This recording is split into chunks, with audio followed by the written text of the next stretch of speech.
Age is just a number. క్రికెట్లో ఈ tag team India మాజీ కెప్టెన్, చెన్నై సూపర్ కింగ్స్ సారథి ధోనికి కరెక్ట్గా సరిపోతుంది. 44 ఏళ్ల వయసులో కూడా తన ఫిట్నెస్తో పిచ్చెక్కిస్తున్నాడు. ఆటతో దడదల్లాడిస్తున్నాడు.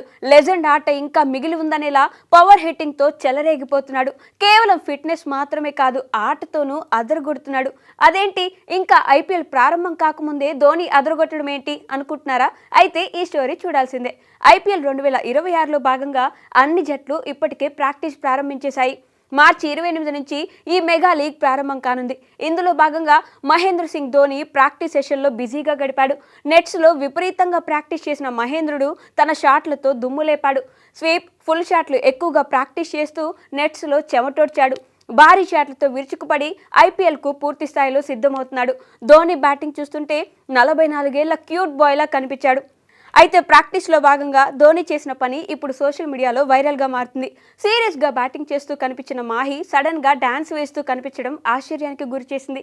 ధోని కూల్గా ఉంటాడని అందరికీ తెలుసు, కానీ సరదాగా డాన్స్ వేయడం మాత్రం ఫ్యాన్స్కు కొత్తగా కనిపిస్తుంది. ప్రాక్టీస్లో ధోని ఇలా డాన్స్ చేయడం ప్రస్తుతం చర్చనీయాంశంగా మారింది. ఈ కెప్టెన్ కూల్ వార్మప్లో భాగంగా డాన్స్ వేశాడా లేదా సరదాగా డాన్స్ వేశాడా అనే విషయం ఈ దిగ్గజ ప్లేయర్కే తెలియాలి. ఇక ప్రాక్టీస్లో మాత్రం హార్డ్ హిట్టింగ్తో చెలరేగిపోయాడు. చూస్తుంటే ఐపీఎల్ 2026లో కూడా మెరుపు ఇన్నింగ్స్ లాడుతూ ఫినిషర్ రోల్కు సిద్ధంగా ఉన్నట్టు సంకేతం ఇచ్చాడు. ధోని బంతిని బలంగా బాతున్న వీడియో చూసిన ఫ్యాన్స్ ఆ రక్తంలో వేడి ఇంకా తగ్గలేదు అని కామెంట్స్ చేస్తున్నారు.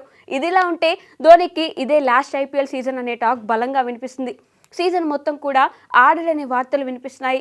సంజు శాంసన్ లాంటి వికెట్ కీపర్ను భారీ ధరకు తీసుకోవడంతో ఈ వార్తకు మరింత బలం చేకూరింది. తన చివరి సీజన్లో ఫ్యాన్స్కు ధోని ఎలాంటి సెండ్ ఆఫ్ ఇస్తాడో ఆసక్తికరంగా మారింది. చెన్నై సూపర్ కింగ్స్ జట్టుకు ధోని చేసిన కృషి అపారమైనదని, మహేంద్రుడి కెప్టెన్సీలో ధోని 5 ఐపీఎల్ టైటిల్స్ గెలుచుకొని అత్యధిక ఐపీఎల్ ట్రోఫీ టైటిల్స్ గెలుచుకున్న జట్టుగా ముంబై ఇండియన్స్తో సంయుక్తంగా నిలిచింది. కెప్టెన్గానే కాదు, బ్యాటింగ్లోనూ రాణించి జట్టుకు అనేక విజయాలు అందించాడు.